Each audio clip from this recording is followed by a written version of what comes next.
Assalamualaikum warahmatullahi wabarakatuh. Sangga-sanggai olutumu, pekiki ine samba. Salam guru penggerak.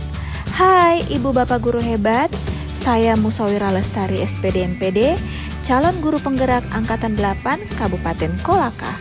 Di video kali ini, saya akan memaparkan kesimpulan dan refleksi saya terhadap pengetahuan dan pengalaman baru yang saya pelajari dari kerangka berpikir Bapak Ki Hajar Dewantara. Let's check it out! Sebagai langkah awal untuk mengulas kesimpulan dan refleksi pada koneksi antar materi, mari kita jawab pertanyaan pemantik berikut ini. Apa yang Anda percaya tentang murid dan pembelajaran di kelas Anda sebelum mempelajari modul 1.1? Sebelum mempelajari modul 1.1, kegiatan pembelajaran yang saya terapkan yaitu kegiatan belajar mengajar hanya sebatas aktivitas mentransfer pengetahuan saja. Sehingga saya menitik beratkan atau mengutamakan aspek kognitif sebagai tujuan akhir pembelajaran. Tidak hanya itu, saya menganggap ketuntasan materi lebih penting daripada memahami karakteristik peserta didik dan lebih penting dibandingkan daripada memetakan kebutuhan belajar mereka. Untuk mengukur kemampuan murid, saya selalu menggunakan tes atau memberikan tagihan-tagihan tugas tertentu. Saya memberikan tes yang sama kepada semua peserta didik tanpa mengukur terlebih dahulu kemampuan awal mereka, sehingga nilai KKM menjadi patokan saya dalam mengukur kemampuan mereka. Murid dipandang sebagai objek pembelajaran, di mana mereka harus dapat menyerap pembelajaran sebanyak-banyaknya dalam kegiatan belajar mengajar.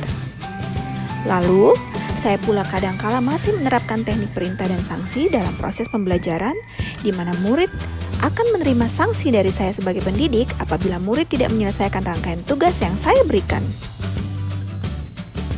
Pada modul 1.1, kita telah disajikan berbagai ungkapan dan filosofi pemikiran Ki Hajar Dewantara yang berhubungan dengan pendidikan. Di sini, saya ingin menitik beratkan beberapa konsep berpikir beliau sebagai batu loncatan saya dalam menarik kesimpulan dan melakukan refleksi. Ki Hajar Dewantara mengemukakan bahwa memberi ilmu demi kecakapan hidup anak dalam upaya mempersiapkannya untuk segala kepentingan hidup manusia, baik dalam hidup bermasyarakat dan hidup berbudaya dalam arti seluas-luasnya. Kemudian Ki Hajar Dewantara pun mengatakan bahwa mendidik anak sama dengan mendidik rakyat.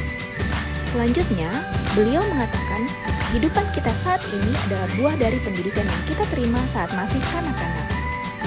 Berdasarkan 3 konsep berpikir tersebut, saya menarik benang merah bahwa hal sekecil apapun yang kita sajikan dan kita sampaikan di dalam kelas akan membentuk peradaban atau kebudayaan murid-murid kita di masa depan. Oleh karena itu, kita harus memahami peran kita dalam menuntun murid dalam proses pengajaran.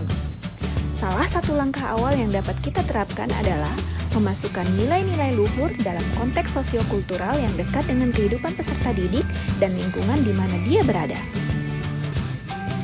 Lalu, apa yang berubah dari pemikiran atau perilaku Anda setelah mempelajari modul ini? Setelah mempelajari modul 1.1, saya menyadari bahwa praktik pembelajaran yang saya lakukan selama ini tidaklah tepat. Seharusnya, saya harus mendidik murid-murid saya secara utuh dan menyeluruh. Sebagai pendidik, saya tidak boleh menjustifikasi kemampuan peserta didik dari aspek kognitif saja, namun aspek lain seperti afektif, psikomotor, spiritual, sosial dan budaya juga turut andil dalam proses tumbuh kembang peserta didik. Oleh karena itu, sebagai pendidik, kita wajib memahami karakteristik dan kebutuhan belajar murid agar kita dapat menyajikan proses pendidikan yang bermakna yang akan mengantarkan mereka menjadi manusia yang merdeka. Selain itu, dalam proses pembelajaran, penting kiranya kita melakukan pembiasaan budaya positif untuk menumbuh kembangkan nilai-nilai luhur dalam diri peserta didik. Sebagai contoh, tidak memotong pembicaraan orang lain selama diskusi. Lalu, kita harus memahami bahwa setiap murid merupakan pribadi yang unik. Kita tidak boleh menyamakan kemampuan belajar mereka.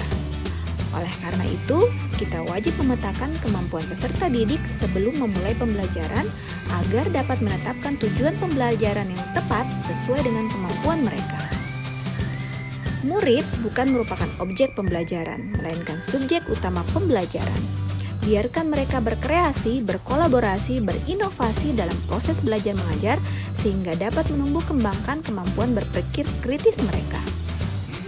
Murid akan lebih memahami dan terlibat aktif dalam pembelajaran apabila kita menyajikan materi pembelajaran yang autentik sesuai dengan konteks kehidupan mereka sehari-hari dan dapat mereka temui di lingkungan sekitar mereka.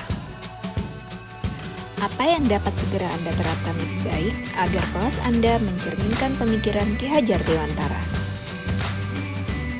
Yang dapat segera saya terapkan dalam pembelajaran di kelas adalah memetakan kemampuan peserta didik. Hal ini penting untuk segera saya lakukan agar saya dapat menuntun peserta didik untuk memenuhi tujuan belajarnya sesuai dengan kemampuannya masing-masing. Bukan menuntut mereka untuk menyelesaikan rangkaian program pembelajaran seperti peserta didik yang lainnya. Selanjutnya, menerapkan pembelajaran abad 21 yang sesuai dengan konteks alam dan konteks zaman yang menitik beratkan pada kemampuan berpikir kritis, kreatif, komunikatif, dan kolaboratif. Termasuk diantaranya menyajikan materi yang autentik kepada peserta didik. Sehingga pembelajaran akan berfokus kepada murid sebagai subjek utamanya dan menghadirkan proses pembelajaran yang interaktif. Yang terakhir yaitu memasukkan kekuatan nilai-nilai luhur konteks sosiokultural dalam pembelajaran sebagai salah satu proses menebalkan kekuatan kodrat anak yang masih samar-samar. Demikian kesimpulan dan refleksi saya pada koneksi antar materi modul 1.1. Semoga menginspirasi ya Ibu Bapak Guru hebat. Salam dan bahagia.